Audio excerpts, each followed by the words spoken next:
Hello and welcome back to the Reactors Summit. I am your host, Jacob Blunden, and we have a massive show for you today. We sit down with Jeff Sneider. We are going to cover all three massive matches this week and look at the schedule that Christian Harloff just dropped. I am joined by my wonderful panel today, Matthew Kearns and Kristen Smith. Matt, how are you today? Doing good. There's a lot of matches to talk about, a lot of things in these matches to talk about. So let's talk about them. Kristen, how are you? I'm doing well, and I'm excited to talk about some Schmoedown stuff because there's a lot of it. Because now we had 3 matches this week. 3.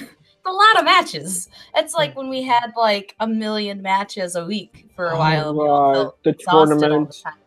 And we weren't even recording the matches. We were just doing reactions. So, yeah, three matches plus like 1 million items of news. So it should be fun. Tons of fun. Yeah, this is going to be a big one. This is going to be an interesting episode. Let's just kick it right off and start with the first match of the week, the Innergeekdom 5-way. Dale the Dude is going to recap that match for us. So, Dale, take it away.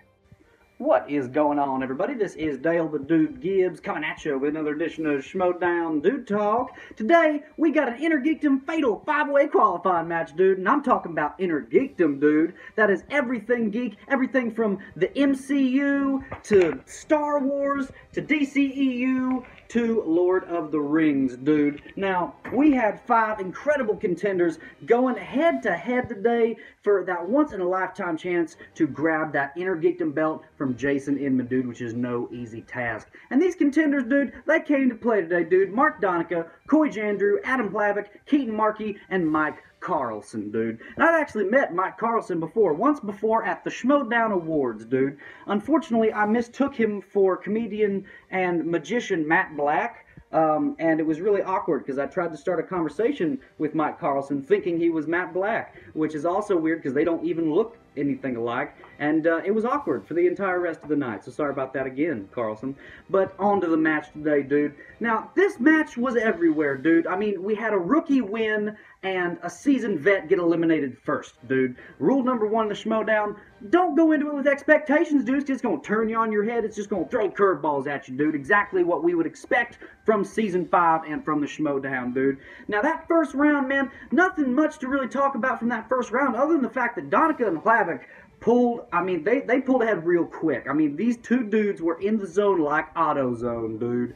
Now, going into round 2, I mean, Mike Carlson, dude, playing some like sneaky little ninja game with that wheel, dude. He was avoiding the spin on that wheel and even picking up three points off just steals alone before he even had to spin, dude.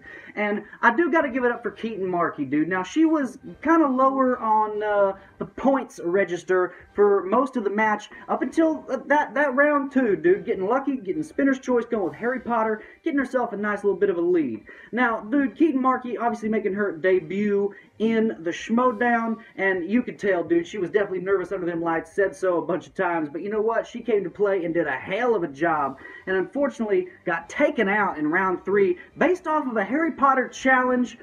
Dude, I mean, when things get this technical, you know we are dealing with some serious deep cut questions, dude. Now, that round 3, speaking of, Coy Jandrew, I mean, that dude getting taken out within 1 question, dude, getting eliminated. And that was unexpected for a lot of people. You ask anybody on the street, dude, most people were like, oh, Coy Jandrew, that dude's a contender to win this thing. Well, hell no, dude, not today. That dude was last place for the whole damn match and was taken out first, dude. Now, that's saying something, dude. Now, this came down to Donica and Plavik, dude. And Plavik, I gotta say, got a little bit shafted on some of them questions, dude, in round 3. Just saying, dude, because Donica was definitely getting some kind of softball questions, in my opinion, on the 2 and 3-pointer, dude. Now, Donica did end up winning this match today, and I gotta say something, dude. You know, watching Innergeekdom, I thought, hey, what a breath of fresh air. I don't have to see Tom Dagnino do anything. because it's Innergeekdom. What would he be doing at Innergeekdom? I'll tell you what he's doing at Innergeekdom. Him and Jeff Sneider come in on Donica's post-interview trying to recruit for the Lions Den, dude. At Innergeekdom? Get on out of Innergeekdom, Lions Den. Nobody wants you there. Nobody wants you anywhere, dude. But here they are again. You got Tom Dagnino sticking his ugly mug into that post-interview, and I can't believe it, dude. It looks like Donica is actually going to join the Lions Den. Dudes, listen to what I'm saying. The Lions Den now has team champions. They got singles players. They got one of the best Star Wars contenders on the face of the galaxy. And now they have an Innergeekdom winner, dude. This is not good things, all right? That's all I have to say. This is not good things for the Schmoedown because Tom Dagnino and his little faction are evil, all right, dudes? Now, as always, until next time, I am Dale the... Oh, jeez, no. Bad dragon. Bad dragon. I'm Dale the Dude Gibbs. What the hell? Thanks, Dale. Guys, you can find Dale the Dude over on his YouTube channel at Dale the Dude. Make sure you go and check him out and see all of his videos. They are a lot of fun, including his upcoming documentary, From Behind the Schmoedown. All right, guys, let's move. Let's talk about this match and what an incredible match it was. Matt, who did you have going into this one, and how did it play out in your eyes? I didn't really have someone going into this. I think Adam was really the person I was rooting for because he's really the only person I kind of knew. So this was a fun match because I really didn't have, I didn't really have, I kind of like Schmoedown matches like this where I really don't care who wins, and then I could just have fun watching all the competitors, and that's kind of what happened here. This was a really good five-way. I think pretty much everyone played really solid games, and I really like the Innergeekdom is just growing, and it's quickly becoming like my favorite Schmoedown thing. Because I think we've just had so many stellar matches, and this is one of them, I would say. Yeah, it absolutely was. Kristen, who stood out for you in this match the most? Okay, so who stood out the most? I mean, I think Mark was just, I mean, he was really good. I mean, Adam was really good as well, but obviously Mark won, so it's hard to argue with that. But I think in terms of who stood out, I kind of expected Adam to do really well. I really expected Mark to do well just based on a lot of people hyping him up who knew who he was. Keaton, I had no idea what she would do, and she did really, really well in this match. I mean, she would have been a contender to, I mean, maybe not win because we know how it ended, but the fact that she almost got her last question really made her a contender of the match. And I think if she had taken a few more seconds and not been so hyped up when she went into that last question, she would have done a lot better. And I'm really excited to see her come back because I'm excited to see what other knowledge she has outside of Harry Potter, because she's really, really good at Harry Potter, but there's a lot of other categories, and one person who knows a lot about there being a lot of categories is Koi, who's the nicest human being on the whole planet, and I always want him to win, but he never does because he never gets enough Marvel questions, ever. And when he does, he misses them. So this match, he didn't miss any of his Marvel questions, but he had 2 the whole match. So next time, you'll get more, hopefully. So this brings up an interesting an interesting discussion about Koi, because what is Koi's future within Innergeekdom? Now, I know he said for a long time he's not going anywhere. He's going to stay within the Innergeekdom. He enjoys the Innergeekdom at the moment, but this, at the moment, I think he really needs to either he needs a win, or he just keeps enjoying being a part of these five-ways. Matt, where is the future of Koi Jandry within the Innergeekdom Schmoedowns? Here's the thing with Koi. He is a very nice person, but there is this problem of I'm trying to say this with not preferences with. I am a big Kalinowski fan. If you guys didn't see our first Summit back, Koi has not really ever won a match. Not trying to be jerk. Like, I think if he has to make a choice, if he wants to just compete in like these fatal 5-ways and just show up and just have fun with the Schmoedown, that's fine. But if he wants to be considered a contender, he's gonna have to do more than Marvel, because we've seen in the last couple of matches he's had, Marvel isn't really helping him out too much. He needs to sort of, and I know it's difficult, people are busy, but he kind of just needs to sit down, just sort of study more categories and watch more movies and, you know, read up on more things if he wants to be a contender. And I don't know, if he wants to just have fun, show up in the fail 5-ways, if Harloff wants to keep putting him into that, sure. But if he wants to make a run for Inman for that belt, he's going to have to buckle down and study up. Yeah, he absolutely is, and it needs to be something that is addressed. But there's another part of this match that I do want to talk about that is something that I noticed that, okay, I think there needs to be a ruling on this, and no one said anything, and the moment you couldn't say anything, and I understand why, but something does happen, and that is when Cretan gets Harry Potter again in round 2. We had already had Harry Potter be used. She gets Spinner's Choice and goes for Harry Potter.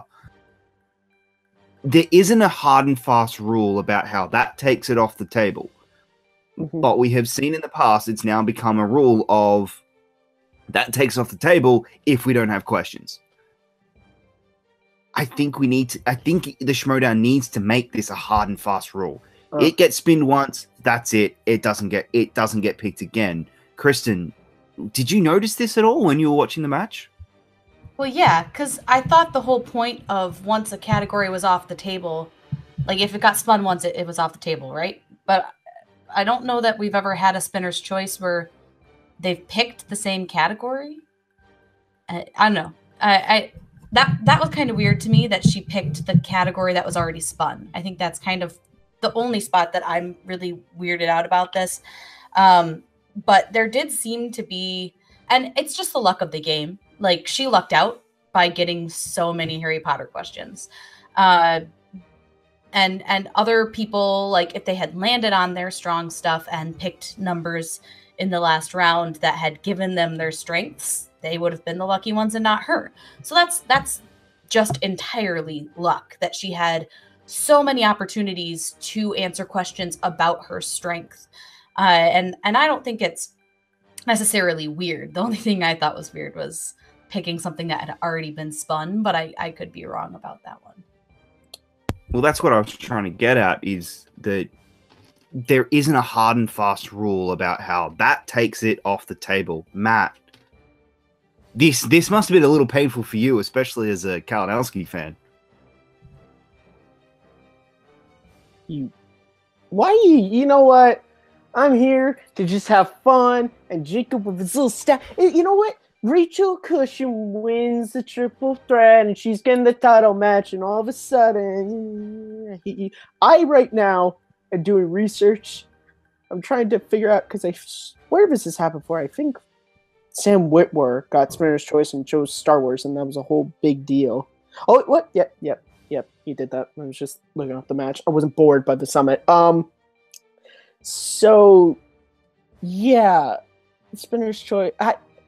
Yeah, this needs to be a rule, I think. I think just moving forward in the Schmoedown, it just kind of makes sense, because unless you're willing to, and for Chris Liskey's sake, have 2 sets of round 2 questions for every category on the wheel, especially in Innergeekdom where they go pretty deep cut sometimes, I think just having the rule of it gets spun on the wheel, that's it, it's done, you get Spinner's Choice, you have to pick from what's remaining. I think that's just how it should work. Yeah, that's where I'm kind of landing as well. I mean, look, I get it, and in the moment, I get why they might not have been able to do it, because in the moment it was this great moment of she got spinner's choice. All right, of course she's going to go Harry Potter, and I totally understand it. And sometimes the game outweighs that, but I think here you needed to have a hard and fast rule, and I think Christian did address it, and Christian has addressed it in the movie trivia Schmoedown group, and he said we just had extra questions, so we allowed it. I think going in forward in the future, I think that should now become a hard and fast rule of it gets spun, it's off the table for that game. That's just me. It might not happen. It might not ever happen again, but to me, that should now be the hard and fast rule for any and all ways. That's the game part of it, though. But at the same time, you want this to be fun, so I can see both arguments. I can absolutely see both arguments, but for this, I think you need to have it as this hard and fast rule. The other part of this match that a lot of people, another big thing that came into this match was Mike Carlson. Mike Carlson's debut within the Schmoedown. Kristen, how do you think he performed? I expected a little bit more. Like, he did fine. I mean, I think maybe some of it was just it's his first time. No one ever really does well on their first time. And the majority of people who do well on their first time, sorry, Clark, but they don't always repeat that performance. Yeah, that's sorry. But I mean, that's just the name of the game. It's getting comfortable with the rules, getting comfortable with the setup, making sure that you kind of understand, you know, the question pattern and how certain questions are going to be asked. Stuff like that is all just what you get when you play the game more often. And coming in as a first timer, I don't know how familiar he is with the setup or how many matches he's watched beforehand. I'm guessing not many. You know, it's intimidating to come into this place. He did okay, but I think myself and a lot of people expected him to do a lot better, just given his background. So I want to see him come back. I think he's a great addition. I mean, he brings a really cool perspective and a lot of different fans and everything to the Schmoedown, but overall, could have done more. Yeah, Matt, how do you think Mike Carlson performed? I think Mike Carlson, for a first-time competitor, did fine. You know, he did fine. I'm not going to say he did horrible. He did great. I think there is this interesting thing with, at least what I've seen, is fans who think every movie fights competitor is Dan Merle. Not that they're Dan Merle, but they're, you know, just because you're great on movie fights and you're able to debate a movie like really well, and you're able to like talk about like Good Will Hunting for like an entire match and like debate real well, doesn't always transfer over to you're able to, you know, answer movie trivia questions. They're just two different games. But yeah, I think Mike Carlson did fine. I think he's definitely someone who I want to see come back, and I think his next match, whether it be a singles match, another Innergeekdom match, I think he would do better. But yeah, he was funny. One thing I know from someone who used to watch movie fights a lot, his Schmoedown character is completely different from who he is on movie fights. He was very mean. Hashtag volcanic kiss, man.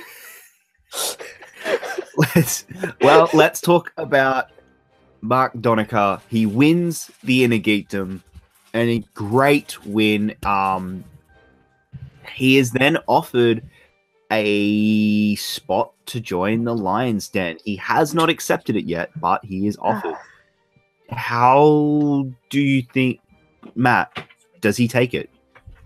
Well, here's the thing. If he doesn't take it, then bottom line, he's a loser, all right? You get offered to roll with the winners. You roll with the winners, okay? I mean, this makes sense because, sorry, Clark, at the end of last season, They dropped Burnett because his time in the Innergeekdom was done, according to Tom. Tom's a very smart manager. He rightfully won Manager of the Year. This is a good... This guy is new, but you know what? Tom and Jeff, they see something in him. I think he would make, just seeing his character, seeing how he performed, I think he would make a good addition to the Lion's Den. Hopefully he accepts. I mean, you know, it all depends on, you know, what, you know, if this guy wants to be a winner or something else in the Schmoedown. Kristen, if Mark Donica didn't join the Lion's Den, who could you see him joining? Okay, so here's the thing. He just doesn't seem like the Lion's Den type. Like, his personality during the Schmoedown was very... It was put together. He wasn't throwing around as much smack talk as the Lion's Den normally would. He was just kind of cool, calm, collected, doing what he was there to do. I mean, he was obviously there to win, and he attacked the game. Like, I mean, he's a scary competitor. Like, he knew his answers, and he went for, like, pretty much everything. And I just don't see him being a personality type that works well with the Lion's Den. And I also don't want them to get him, so that's sure. I personally, if he's going to go a heel route, I think he fits more with like Bibbs and Whitney, who are more of like they're heels, and they will do the smack talk and they will do all that stuff, but they're also... You know, they're not your typical heels, right? They have their nice side, they're competitors that respect the other team, and they just go out there and play the game. They're always calm, they're always collected, they always go there and just attack the questions. He fits in with them, I think, a lot better than he does with the Lion's Den. They don't technically have a faction right now, but who's to say they couldn't have a faction this year? In a similar space, if he wanted to join the Four Horsemen, which is still technically a faction, even though it's not had four people in it for quite a long time, I think he could work well with Roca and Matt Nost if he wants to go that route as well. But I think personally, Bibbs and Whitney is a good fit for him. Can I just say one thing? You were talking about like how his sort of personality is not like a lot of trash talking, a lot of like being loud and everything. Maybe that's kind of Tom and Jeff were thinking, because the last guy they had to be their Geekdom champ was all a lot of talking, a lot of in-your-face trash talking, and we saw what happened. So maybe they're going, hey, let's go the exact opposite way. Maybe we'll have ourselves an Innergeekdom champ. Well, you also had another person who was strong in the Innergeekdom with Mark Andrego, who, while, yes, he did play the heel, he was never loud, and he was never in your face about it. He was more respectful. He was more like a Mark, and just came there to play the game and got into the heel role a bit. But you see how that turned out for the Lion's Den as well. We don't want to talk about that. The storyline for him was, you know, he was uncomfortable with what they did to Rachel, because while he is a heel, he's a heel with honor. And the fact that they did that to Rachel, he could not stand for it, and he left the Lion's Den. And if that's a similar character to what Mark looks like he's going to be, I don't see that fit.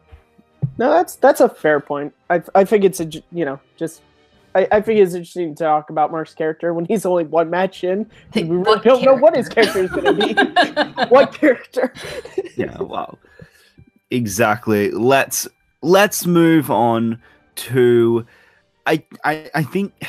I don't want to be presumptuous, but I'm fair to say both of you guys' favorite match this week. Yeah. Matt, run us through the celebrity match this week. Boy, so I'm just going to say this right now. What month is it? February? Let's flash forward to January. I feel like this still is going to win Celebrity Match of the Year, okay? For one reason only. It's not Whitney Seibel. It's not John Schnepp. It's not one of the people who, sadly, names I can't pull from Ash vs. Evil Dead on Stars. It's not Mark Ellis. It's not even Mark Riley. And this is me saying it. It's one man. Bruce freaking Campbell. I know Bruce Campbell is a busy guy, but they need to do everything in their power to get him back on the Schmoedown, like, next week. Like, I need him calling just, like, random matches. Like, just it doesn't have to be a title match. I just want Bruce Campbell calling matches. He needs to get in a match because he was playing along and doing pretty well. And second thing, he did things that normally, like, when we're doing reactions or we're talking about this stuff, we go, that's a little awkward, you know? Like, he gave answers away, but he's Bruce Campbell, so he played it off he played it off like he kind of intended to do it. He was amazing. This was one of the funniest matches I have ever seen. I watched it twice it came out on Thursday in the last couple of days. I watched it twice because I needed to see so many of these Bruce Campbell moments. I love this match. Yeah, this is obviously one of the most entertaining. This is one of the more entertaining celebrity matches we've had. It came down to the wire. It was very entertaining. It was fantastic. The game itself was a typical celebrity match, but again, that's not the point of these celebrity matches. The point of these celebrity matches is to grow the league and grow the appeal of the Schmoedown, and this was a fantastic way to do it because it showed just why people fall in love with the Schmoedown and what it is about the Schmoedown that is so amazing for everyone to join. It's fun, it's entertaining, it's a hell of an experience. Kristen, the reaction was enough. You were smiling ear to ear. Well, I mean, it's Bruce Campbell. He's awesome. He's just the best. And it's not just that he was really good on the mic. I mean, you kind of expect him to be, but he interacted with the competitors really well. He interacted with the people at the table really well. He told some amazing stories that went nowhere, which was perfection. Even giving away the answers. Like, normally that would really upset me that he did that, but the way that it happened and everything was just so funny and like it felt like it was just natural, which is really weird to say, but like it felt like he was just excited to be reading the question and then he just started giving the answers as well. And I thought he just did a great job. And then he mentioned that he's going to stay there and he's going to come back. And I was like, yes, please. Every match, we need him as the third commentator so that he can offer all of his snarky comments and really pointless but wonderful stories. And then I'll be happy. And I would just like to say that my post promoting the Schmoedown match was retweeted by the official Ash vs. the Evil Dead Twitter. And that means I'm super cool. Obviously, I just use my dogs to make me more popular. But the two celebrities, I thought, by the way, Dana De Lorenzo and Ray Santiago, I thought they were fine. I think that Whitney made his team appear more like a team and would talk to each other and discuss the questions. I'm pretty sure that he knew the majority of them and she didn't, but there were a few that she knew, and she knew kind of right away. But Schnepp just answered all the questions. Just fine. I mean, it was cool to see that Schnepp was answering questions. That might have been his best first round. I think that might have been his best first round. I don't actually remember first round that would have been better. And it might have been his best second round. I mean, it wasn't the best second round, but if he had gotten a more traditional horror category, I think he would have done fantastic. Overall, it's a celebrity match. The questions were easier. They have to be. It's a celebrity match. It's not about the questions. It's not about, how easy they are or how hard they are. If it's a celebrity match, it's about promoting the show to a new audience, getting new people to watch it, and making it a fun experience for the celebrities and for us watching it. And I think that is the definition of a celebrity match. It was fun. It was entertaining. I mean, I had a blast. It is one of my favorite matches of this year. Yeah, I think this is absolutely just one of the most entertaining celebrity matches we have had out of the lot. I still think it to me, you're never gonna like. It is the pinnacle, but this came really, really close. All right, let's move on to the main event of the week: Sneider versus Ellis. Dale, fill us in with your recap of this match. What is going on, everybody? This is Dale, the Dude Gibbs, coming at you with another edition of Schmoedown Dude Talk. Oh my God, the match we got today, dude. We got Jeff Sneider going up against Mark Ellis, dude. I mean, this is what Schmoedown is about, dude. Just two legends of Schmoedownness going head to head in the ring, dude, for no other reason other than they wanted to, dude. There ain't no belt on the line. There ain't no title here, dude. It's like a game of pickup basketball. They were just playing for keeps, dude. Now, these two competitors are two dudes who have proved themselves in the ring time and time again, dude. I mean, you take Mark Ellis, for example, dude. I mean, this is an OG to the Schmoedown, dude. He's been around since day one, all right? He knows what is up in the ring, dude, and he has proven himself more than once. However, coming into this match for Ellis, dude, he's lost his last few matches, dude. Took a loss to Clark Wolf, took a loss to Stacey Howard. Not a couple of matches I'd put on this dude's Schmoedown resume, dude. And then you got Jeff Sneider, who is one half of the despicable team who is currently the championship team belt holders for the Schmoedown, the Patriots, dude. And this dude has been trying to prove himself as a singles player ever since, I mean, before last season. But last season we saw him go into that singles tournament, dude, and get taken out pretty early by his own teammate, JTE, dude. So both of these dudes with that background going into this match, there was already some drama on the table, dude. And then we got those entrances from both competitors, dude. You got Jeff Sneider coming out with his ridiculous faction, the Lions Den, dude. These just despicable dudes, the Lions Den, coming out there stinking up the place with their foolishness, dude. And then you got Mark Ellis coming out as a newsie over that song. Was I the only one that got excited when I heard that song? I was like, what? Isn't that the song from The Mask that like Jim Carrey's like dancing in that club too, dude? Is that just me? Okay, all right. Well, round one, dude, of this match, I mean, you got, usually, sometimes in round one, dude, I hate to say it, but sometimes we get some softball questions in round one, dude, and this was not the case today, dude. I mean, there were some curveballs in this one, dude. Now, I mean, some of these questions in round one, I was having to, like, Wikipedia these questions, dude. But both competitors tying it up 6-6, dude, going into round two. That damn wheel. Now, listen, I normally hate that damn wheel. You know I do, dude. But I don't know if the wheel was taking a nap today or what, because there wasn't much to report on round two today, dude. Not really that great or bad for either competitor, dude. Just kind of your average wheel round in round two, dude. Taking us into round three, dude. And this is where the magic happens, dude. Round three, it's what it all comes down to, dude. And Mark Ellis, I mean, what happened, dude? Apocalypse Now? You choked on Apocalypse Now, dude? Come on now, dude. Although, I will say, though, Ellis, I mean, I thought that was Marlon Brando, too, if I'm being honest with you. I really did. I didn't think it was Robert Duvall, which was the answer. See, I couldn't even think of it right now. And I've already seen the match, dude. But that's Robert Duvall for you, dude. He's a sneaky dude, that Robert Duvall. He's old, but he's sneaky.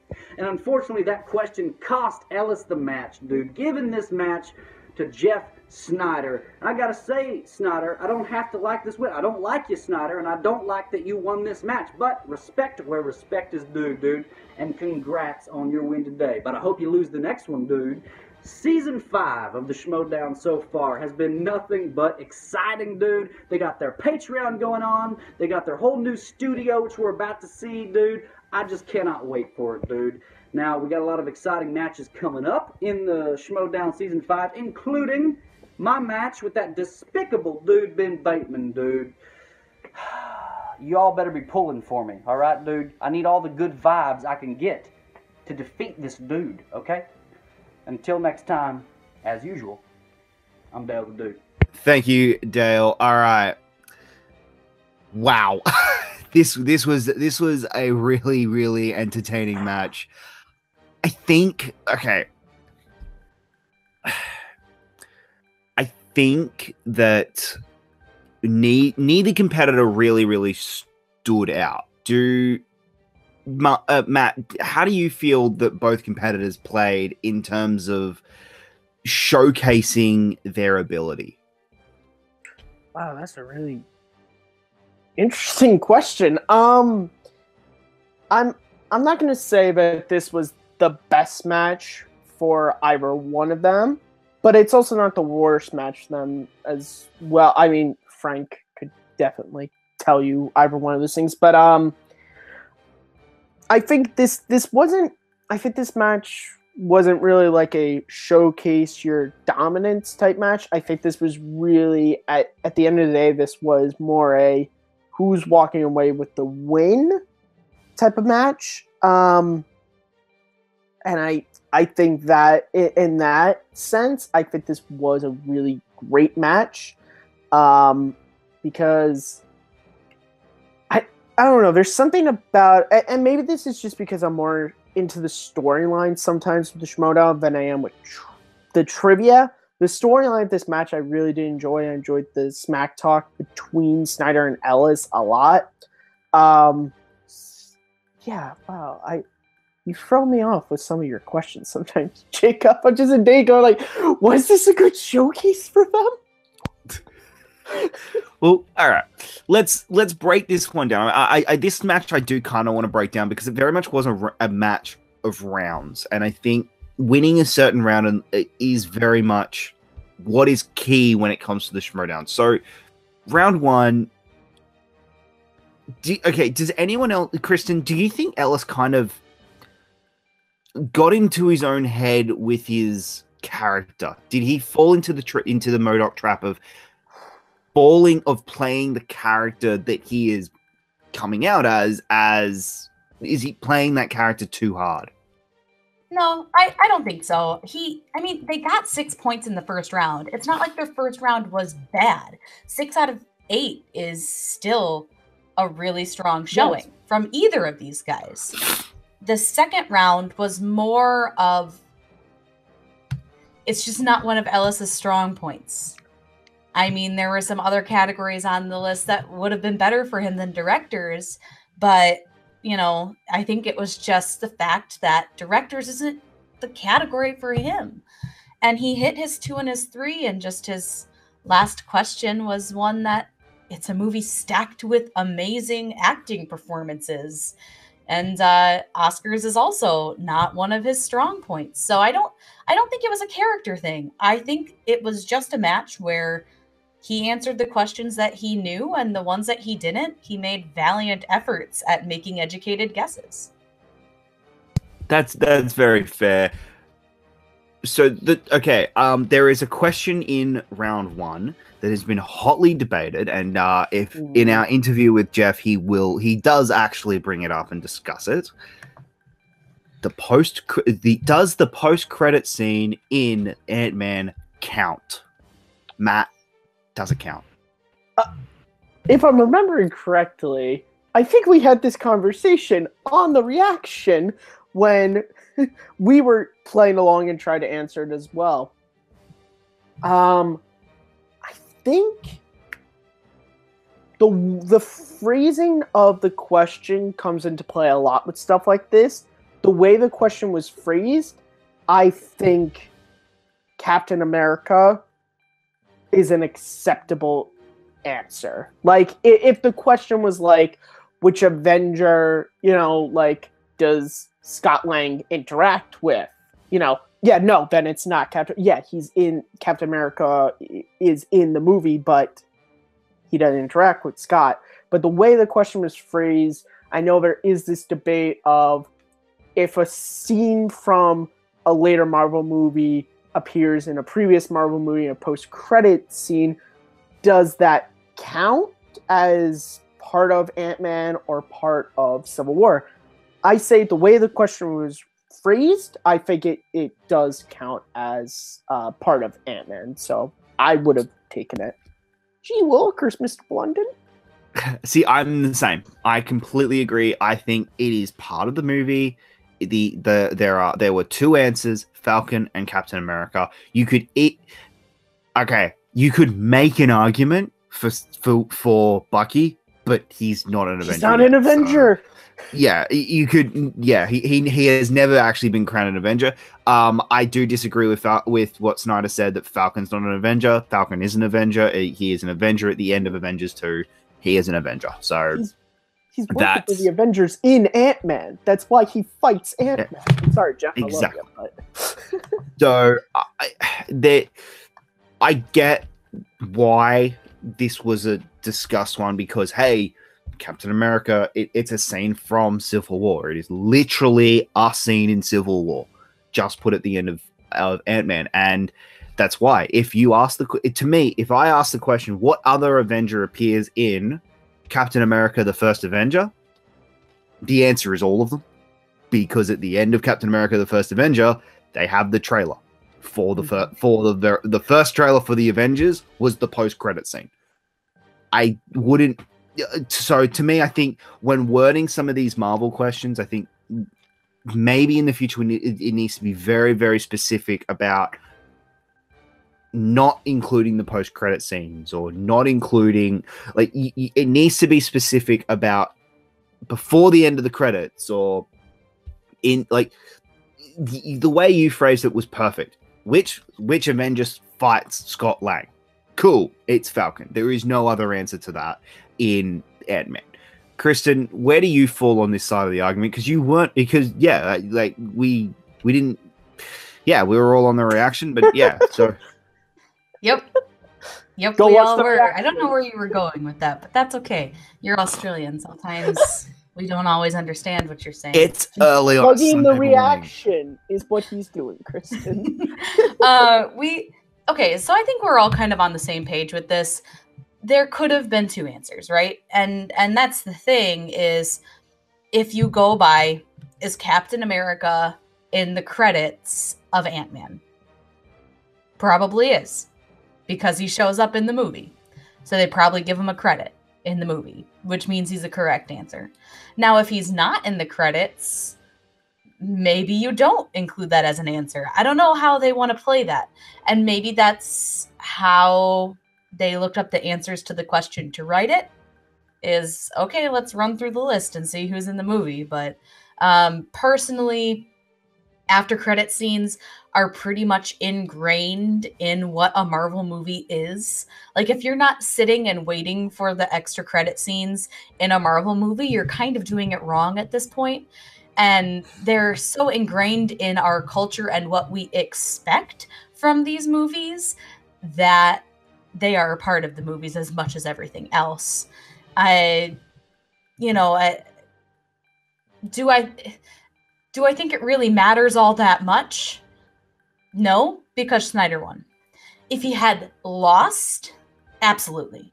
I think that they would have to try and figure out how to redo that match, because if it was a loss of 1 point, then, that could obviously have come into play as being a very big issue.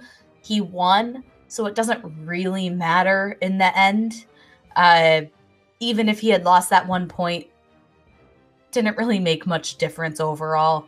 But yeah, I do think that it was not a completely correct answer on there. But he didn't challenge it either. So if he had challenged it, I think he would have got it. But I don't know that he was necessarily 100% sure about his answer. I think he was just throwing a character out.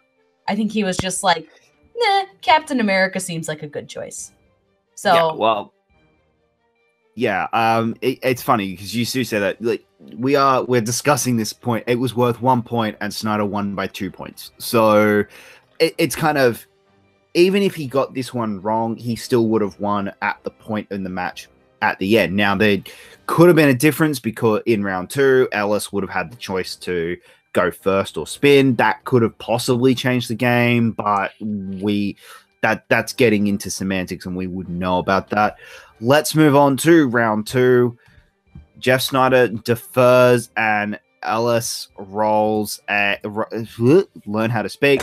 Ellis gets directors. He does okay. He doesn't let Sneider steal. He doesn't give up any answers, but there is a few questions in there that he probably should have known. And yeah, there was some interesting dynamics here. Kristen, how do you think Ellis went in round 2? I think he should have spun again. I know that there was a lot of categories on there that were very scary to him because he knew that a lot of those categories on there were Jeff's strengths. But there were categories on there that Mark really, really would have benefited from.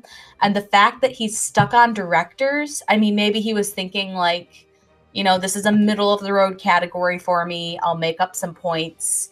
I'll try and keep it from him stealing everything. It's not a great category for Jeff either, although he is good at directors as well. So it's still a little bit of a scary category. Overall, he did fine. He only made up 4 points. So it's not like he did spectacular, but I just think he should have respun. I think he should have respun, got something he was more comfortable with. He could have made up more of the points. He could have at least matched Jeff's 6 points instead of just the 4 points, but it's the name of the game. Sometimes if you're worried about those other categories, you just go with the safe option. Unfortunately, directors turned out to be just an okay option. Yeah, so here were the other categories that Ellis could have gotten. There was comedy, drama, action adventure, sports movies, scores and soundtracks, 2000s films, classics, fantasy sci-fi, and of course, David Fincher. I can kind of understand why you're a little worried. And then with opponent's choice and spinner's choice on there as well, you've got to go, look, comedy is a very broad category. A lot of these are very, very broad categories in this one. There's nothing really specific that he can nail down. All right, I know this. And so I can kind of understand why Ellis might have been a bit worried about spinning again. And directors is a kind of safe one, especially in the business that they are in, where, hey, I can probably land on some of these. Matt, how do you think Ellis went and in this round 2? I think the one thing you guys haven't brought up, which to me is a fairly important thing, which is Ellis got this close to getting opponent's choice when he spun. A lot of times, at least when I watch the Schmoedown, I've seen this a lot, which is competitors get very nervous when they barely miss opponent's choice. And that they never want to tempt the fate of, I got lucky. And if it's able to land on a category that they feel okay in, they tend to stay with it. And I can 100. I'm the same way. I only play the Schmoedown app. I have not been in Schmoedown. But when I play the app, and when I almost like hit opponent's choice, and I don't, I go, okay, whatever category I stick with, I feel okay with it. I'm not spinning again because I don't want to get opponent's choice. I think Ellis did fine with directors. I go back to the Sam Witwer quote a lot, but I think it's just a great quote for the Schmoedown, which is, sometimes it's not what you know, what you don't know. It's what you know at the fraction of a second they ask you the question. Yeah, like, I think that just applies everything. It applies here where it's like, Ellis knows directors. He does. He just wasn't able to pull a couple. I think he had an okay round 2, given, again, the stuff of opponent's choice I brought up, which, you know, he probably didn't want to tempt fate. Yeah. Look, we'll move on. Sneider gets David Fincher, goes really, really well with it, and gets spinner's choice and then chooses David Fincher, goes really well with it, gets 6 points. Then round 3, and again the curse of 1, 2, 3 hits. What? Okay, we have talked about this before. We have talked about this on the reactions. We've talked about this on the summit. Why do you think competitors still go 1, 2, 3? It has been shown to be a curse. I'd love to know how many people have actually ever won a match set or gotten all 10 points with 1, 2, and 3. Kristen, I think Ellis playing the character really hurt the game for him. Someone who won a match with 1, 2, 3 was Whitney Seibold and Dana DiLorenzo on Thursday. On Thursday. They didn't get all the points though. Just legitimately, just like 3 days ago or 4 days. I don't. When does this air? Didn't get all 10 questions though. But he didn't need to. So he easily could have gotten all 10 questions. Your point is invalidated. Go cook some shrimp. So yes, I don't think it was smart for him to do 1, 2, 3 given the track record. But at the same time, who the heck knows what these categories are going to be? 1, 2, 3 could have been, Star Wars. It could have been Marvel movies, and it could have been, another one of his strengths. It could have been horror movies. He's good at horror movies. It could have been 3 things that he is absolutely slam dunk at. Never would have known. And that's the whole point of the game. I don't think that was his, I don't think that was his downfall. I think his downfall was just that last question. He's not a great player at the Oscar category. He's okay. He's decent. But he doesn't have that background knowledge like some of these other competitors do about the Oscar category. And it's all just luck of the draw. You can't really blame 1, 2, 3 for being what it is. But yeah, I just think that it wasn't a character issue. It was just that question was kind of hard because I was back and forth on a few, and we discussed the answer as a team, and it took us 40 seconds pretty much to figure out what the answer was. So it's not an easy question. And when you're down to the wire and have a lot of pressure on you, it's even harder. So that's just my take. What I'm meaning by 1, 2, 3, what I'm trying to get at with that is very, very rarely will the Schmoedown ever gift you 3 strengths in a row in that last category. When they set up the questions, I've never seen them when they announce the questions on a 1, 2, 3 go, oh, Oscar, 3 strengths of that competitor. And I've never seen them do that. Whereas that's why I think going sporadic, you get a better chance of possibly getting 3 strengths. So 1, 2, 3, I think you're guaranteeing yourself you are not going to have a strength in there at all. And I think that's why 1, 2, 3 is a bit of a curse. Matt, where are you on 1, 2, 3? Where am I on 1, 2, 3? Well, I think it's the set of numbers that comes before 4, 5, 6, and right after -2, -1, and 0. That's where I stand on 1, 2, 3. I think that's a good place to stand. But when it comes to the Schmoedown, it's one of those things where it's it is a curse, but like Kristen brought up, the entirety of round 3 it's all up to chance. You could in theory choose 1, 2, 3, and it could be maybe not what you would consider a strength, but it could be a category where just the question they ask at the point value they ask it, you win the match with. Yeah, round 3 is the most it's the most difficult round because at least in round 2 you see all the slices on the wheel. With round 3 you just get a set of between 1 and what was this one, 20? I feel it's pick 3 random numbers and cross your fingers that they're categories Yes, are the odds maybe that if you choose 4, 8, 20 that you sure, but it's all up to chance anyway, so who knows? Except for the people at the table, they know what the categories are, but well, I could be wrong, but they randomize it. They don't pick where everything goes. It's all at random. Okay, well, I don't know I don't know how 1, that 2, works. 3 could randomly just be your 3 biggest strengths in the whole game.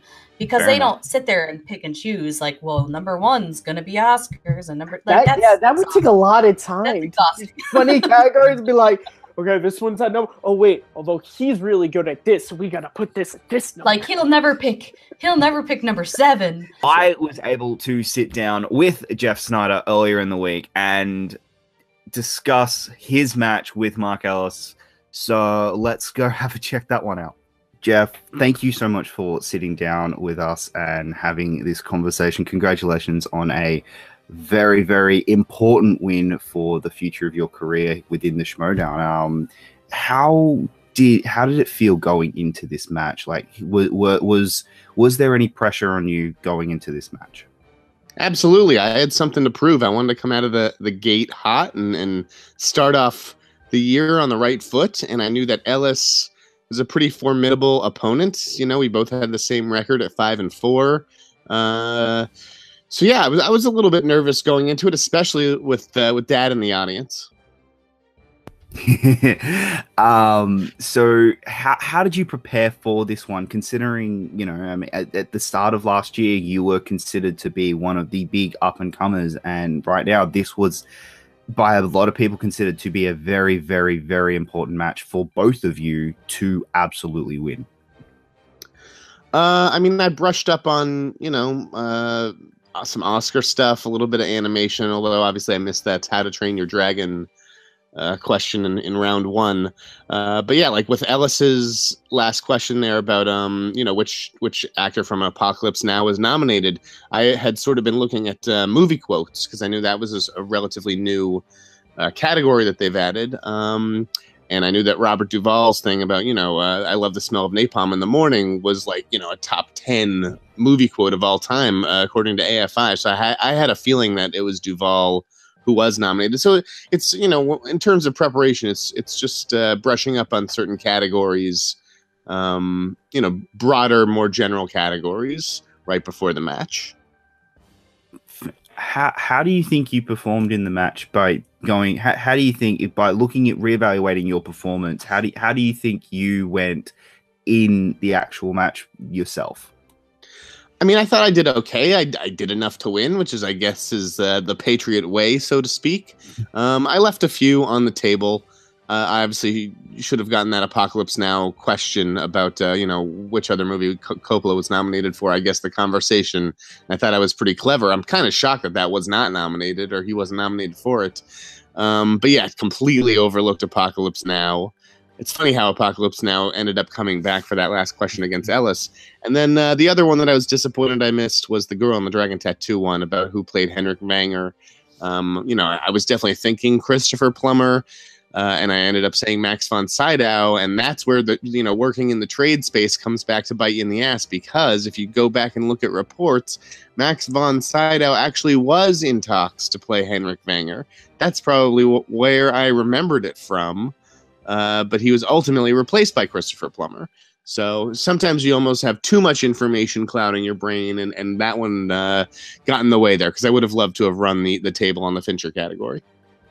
Fair enough. Yeah, Christopher Plummer starting his career of replacing people in movies, I guess. Yeah, what was the other round 1 question I missed besides the How to Train Your Dragon one? There was one other. I forget what it was. The other round 1 was totally blanking on what it was. Yeah, I'm blanking. I literally watched it again last night, and I'm trying to remember what it was. Because I went back because there was a. Yeah, I can't. It's okay. We can move that one. Yeah. Okay. So with your performance, you're very happy with your performance in this match. Let's talk about the Patriots, and let's talk about your upcoming team match against now your, for the 3rd time, top 10. How do you feel going up against top 10 for the 3rd time? I'll tell you, they're hungry. They really want it. And I've said all along that the Patriots are going to lose eventually. You know, we cannot just keep running the table. We're not going to be undefeated in this league. There's too much talent. So we are going to fall eventually. So I'm a little nervous that it will be top 10 because that would kind of just be like, fate or destiny to end up losing to those guys after everything. But on the other hand, we've beaten them twice. Roka's a really good competitor, but Nost is a little bit shakier. He played great in that match against Top That. Like Nost really showed up, and so if he really shows up again, we're gonna have our hands full with top 10 because Nost doesn't always show up against us. But that may have just been a fluke, So I like our chances to beat them for a third time. If we do beat them for a third time, I think we're done with them. I don't think I would play them again. So, again, JT's been on a hot streak. He has not lost to Roka in anything. They have a singles match, a live match coming up. So there's already a little bit of bad blood boiling there, a little bad blood brewing. But I like our chances, as always. So the commissioner has said very publicly that if you were to lose, you would get an instant rematch. No matter what, whoever you lose to is who you would play again down the line. Would you be okay if you lost to top 10, playing top 10 again? Well, yeah. I mean, I think at this point we have earned an automatic rematch with anybody. Doesn't matter who we ultimately lose to. I don't think we should have to start at the bottom and climb our way to the top again. There's certain, I don't know, luxuries that are afforded champions like ourselves. So I think that's a good plan on the commissioner's part. An immediate rematch. Absolutely. Let's talk about the Lions Den. We saw last season you lost 2 members in this spectacular, but you potentially have gained another one this week in the Innergeekdom. Where are you looking for any more people within the Lions Den? We are always on the prowl in the Lions Den looking for new talents, and Donika's not part of the faction yet. He has not given us an answer, and if this guy thinks that we're just going to leave that invitation out on the table indefinitely until he makes up his mind, he's got another thing coming.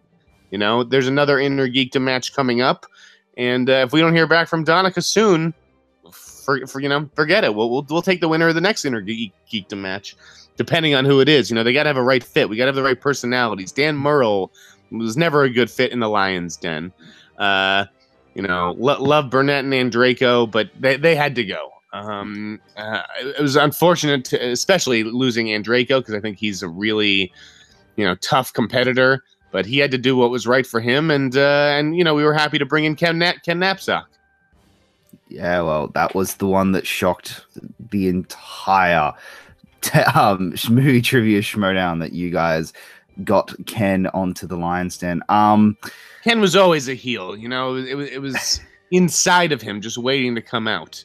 So yeah, I'm happy with how the Lions Den looks, but we leave these kind of big decisions up to Tom. That's why we have Tom. That's why he's the best manager in the Schmoedown, because he knows what to look for. Absolutely. I think there is absolutely no doubt that Tom is the best manager in the Schmoedown at the moment. And he has proven this, especially last year, just how incredible of a manager he was. I do want to ask one last some controversy, Jacob, in this match. Oh, yes, certainly. Go. I'm hearing a lot of crap about Ant-Man, that Ant-Man question. And who's the Avenger in Ant-Man? Well, if there's any actor I'm friendly with in Hollywood, it is Anthony Mackie. Okay, I've spent a couple nights hanging out. Are you with me? Mm-hmm. All right. Yeah. I spent a couple nights hanging out with Mackie. And Ant-Man is my favorite Marvel movie. So, of course, I knew that Mackie was in Ant-Man. Now, in my head, I just don't think... I think of the Avengers as the main ones from the first one. Iron Man, Thor, Captain America, Black Widow, and maybe Hawkeye. There's so many Avengers now. I can't even keep track of who's an Avenger, who's not. When did they become an Avenger? All that nonsense. So, Ella said Falcon, and I said Captain America. The judges eventually decided to give me that point because Captain America is, in fact, in the credits at the end. Yes. So I just don't understand people who say, well, the end credits don't count, or that scene was shot for a different movie but inserted into the end of Ant-Man. It's like, Are the end credits part of the running time of a film? Yes, they are. So the end credit scenes count as being part of the movie. So there were 2 correct questions, and I think you have to lay the blame on the question itself and Chris Skalicki on that one. You know. Well, I completely agree with you that Captain America is a correct answer, and if you go back and see our reaction, on IMDb.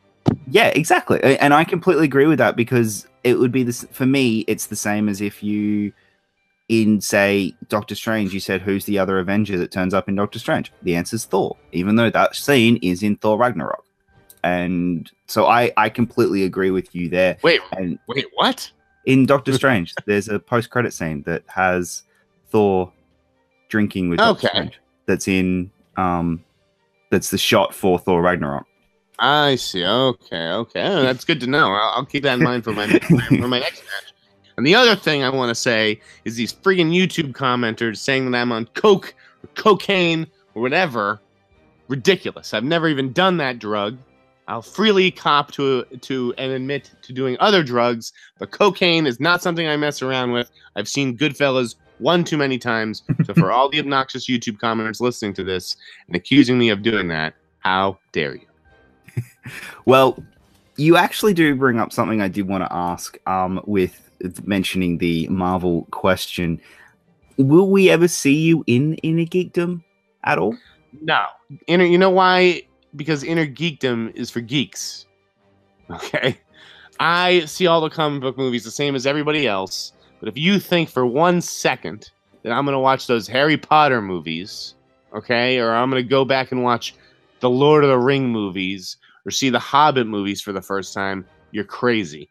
Absolutely not. I would never put myself through that torture. I see real movies that are asked in the real Schmoedown League, not Innergeekdom.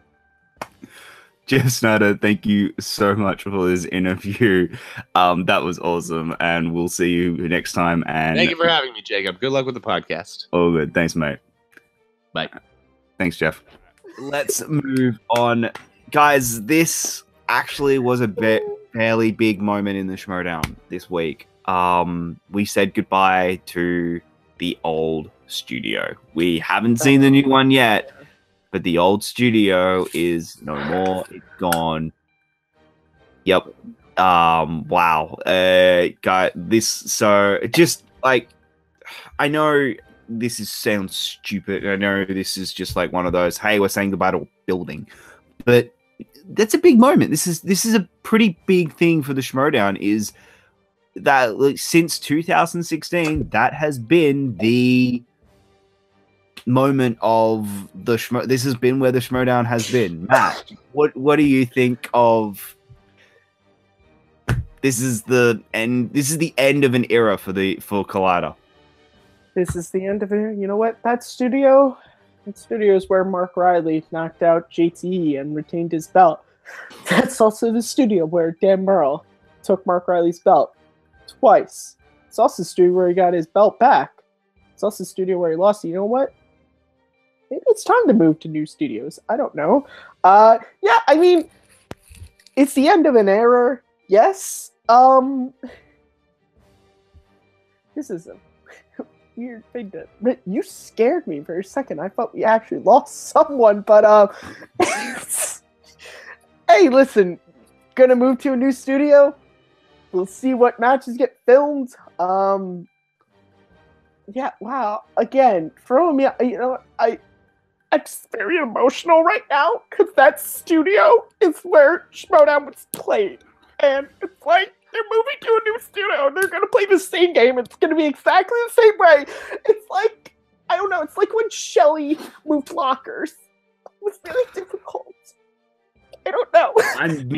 I'm meaning in terms of, hey, your football team just moved stadiums. It's a brand new stadium. It's a like that. You know, this was the stadium, and now all of a sudden it's this new stadium.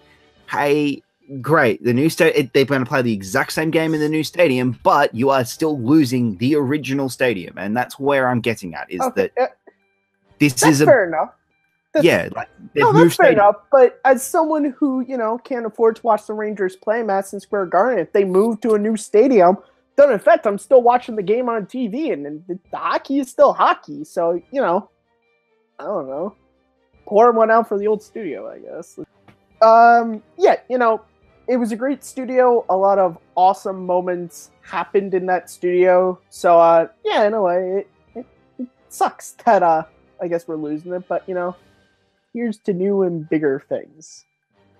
Well, Kristen, as the only one here who ever actually attended that studio and actually, like Matt said, didn't just watch the matches on TV, but actually got to go to the stadium where they play them. What do you think? Well, the old studio was small, and the room where they recorded, when you get enough people in it, is warm and crowded and gross.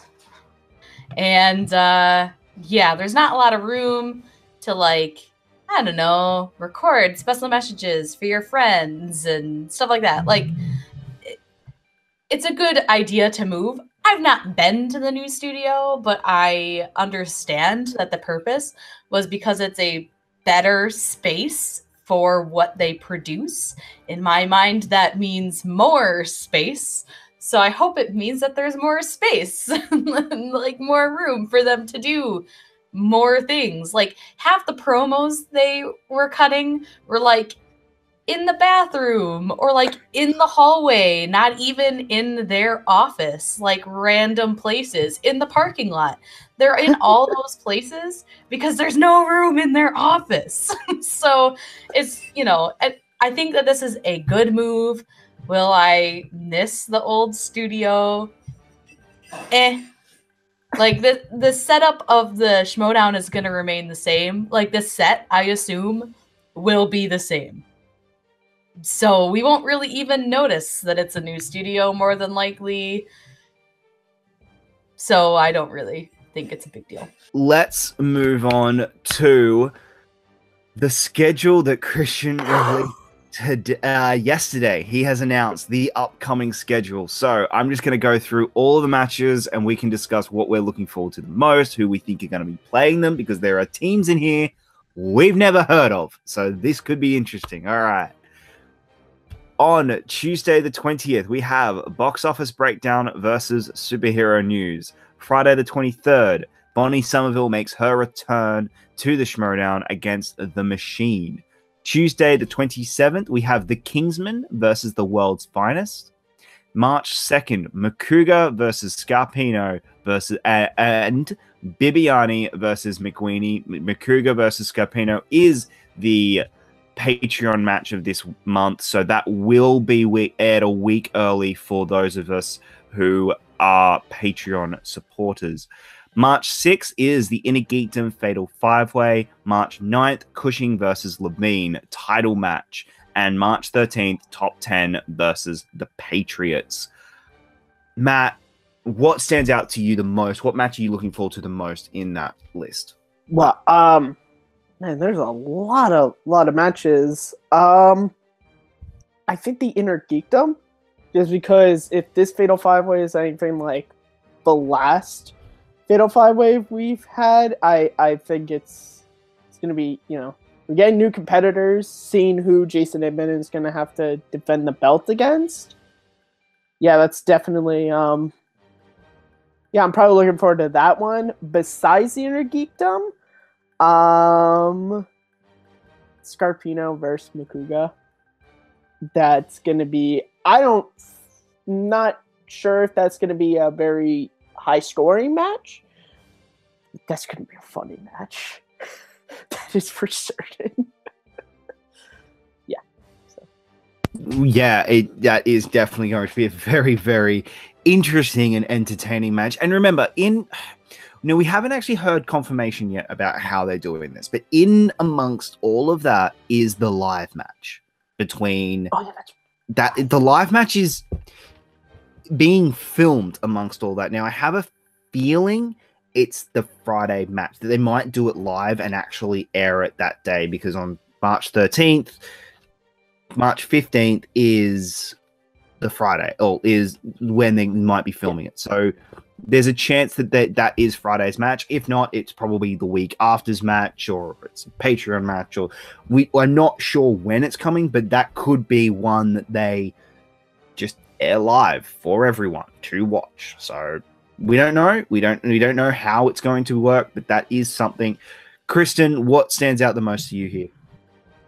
The fact that I don't know what like half of this schedule is. Like, Box Office Breakdown is a team we know about, but who the heck is going to be in it? The return of Finstock. Superhero News, I don't even remember who's on that team. We don't know who the Kingsmen are. We don't know who the World's Finest is.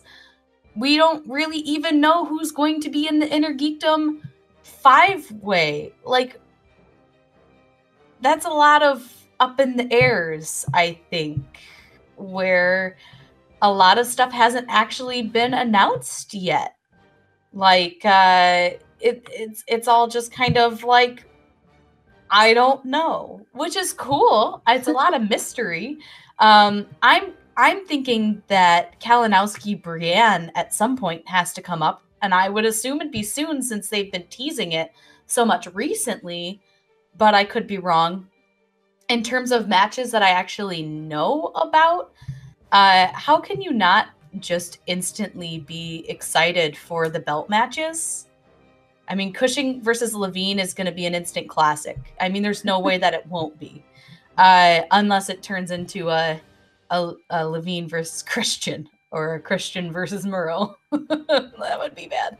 But I can't imagine that. Like, the reason that those matches weren't great for Christian mainly was because he was so busy running everything else that he didn't have a lot of time to focus on the game. That will not be the case for Cushing and Levine. Top 10 versus the Patriots. I'm ready for that belt to change hands. So let's go. Let's go. And, you know, if Top 10 retire as champions, I'll be real sad. So maybe I don't want them to win. But also, I want them to win. So I'm very torn. Very torn. Well, yeah. I think jumping off what you said, because I want to just torture Matt again, because this is fun. The Kingsmen versus the World's Finest. I know what she's gonna say. I know she's gonna say. There is a discussion going around that is that match. That is the Brienne Kalinowski I can't hear match. you. I cannot hear you. Now, we don't know if that. I mean, we don't know how that's going to work. We don't know if Brienne is going to be Mike Kalinowski's new partner, if Brienne is his manager, if Kalinowski has a different teammate. If we don't know what's happening there, but rumors at the moment are that the Kingsman versus the World's Finest is when we will find out.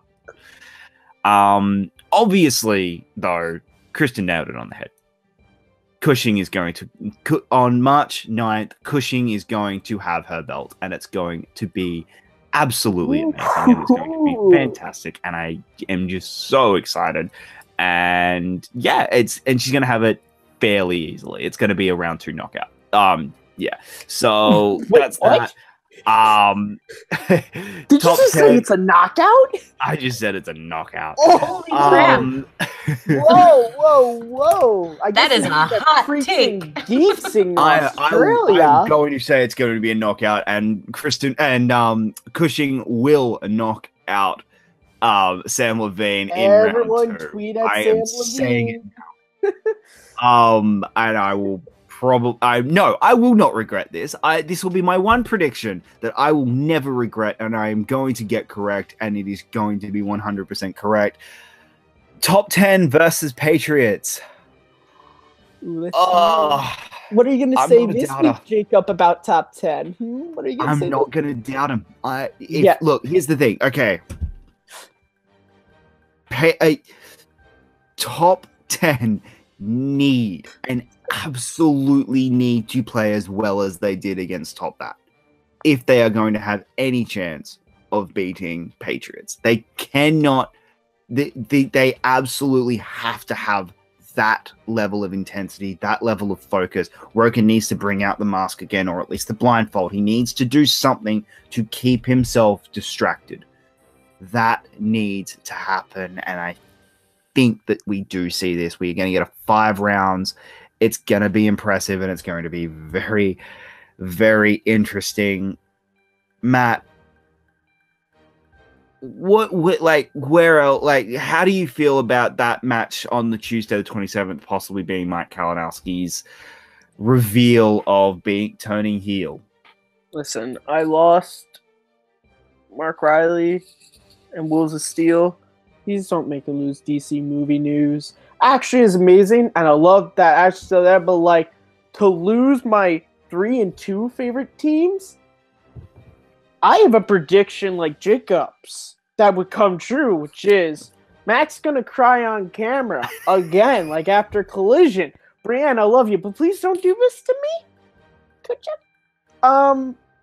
If Mike wants to turn heel, okay, just stay with DC movie news. Be heel. I don't care, dude. I don't care. Stay heel. Just don't break up with them. Oh God. Yeah, top 10 versus Patriots is you're definitely right, Jacob, in the fact that top 10 they do need to play the same way they played against Top Bat. Because you are going up against a team that has shown time and time again they're very, very good at getting into people's heads. Them and Tom. They are all very good at getting into your heads. And so if Matt and John are able to do what they did in their Top Bat match, they could very easily walk away with the belts. This is the thing with these two teams is Top 10 is a team that I especially after the Top Bat match, I'm not going to ever say that they're going to lose. But Patriots are always a team where I'm always I usually sometimes I'm probably rooting a little bit more for top 10 in this match, but the Patriots are always that team where everyone goes, oh, this is the one when they're going to lose the belt. And they still, people said it when Patriots played top 10 the second time. People said it when they played Modoc. People said it when they played Above the Line, and they are still holding the belt. That has to count for something. This is going to be a crazy title match. Yeah, that is probably the match, other than Cushing versus Levine, obviously, that is the match I'm looking forward to the most. All right, guys, we're going to end on Matt's fantasy update, where he is going to update us all about our fantasy leagues and where we all are at the moment. Hey guys, Matt here with your Take 3 Productions fantasy update for the week. Okay, so first thing up is going to be the Take 3 Productions standings. In first place, Team Corgis is still ahead with 70 points. In second place, the Penguins have dropped from the bottom to the top with 57 points. Now, Clark had both Bibbs and Whitney on his team, which explains exactly why, because he was able to get both of Bibbs and Whitney's points from the celebrity match we had earlier in the week. So that was a good move on Clark, but we'll talk about that later on. In third place, Team Skywalker with 38 points. Fourth place, That Movie Geek with 27 points. Tiny Carrots with 22 points. In sixth place, Sex Talk with 20 points. And in seventh place, Immortan Jen's Schmo Boys with only 9 points. But remember, guys, it's only the second week of the season. As I said last week, we're going to see these rankings go up, and it's going to be crazy. Now then, the second thing to talk about is going to be T3 trades. Now, the only trades I really know of that have gone through at the time of recording is Chris Clark has dropped Tim the Tank Franco for John Schnepp. Now, a lot of people might be saying, Clark, you are a crazy person. But in Clark's defense, Tim does not have a match set up for himself yet.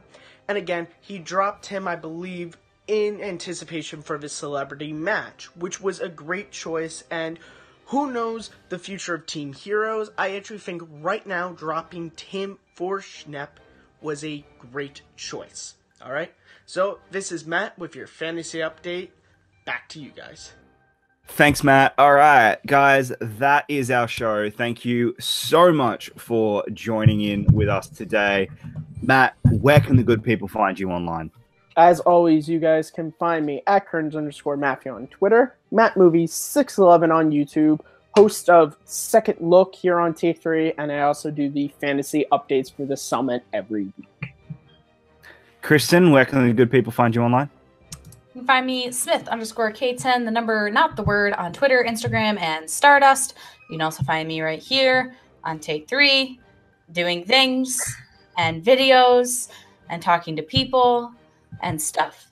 But also on the live watch-alongs, which I host every Saturday or Sunday and stuff. I don't know what we're doing next week. It'll be a movie.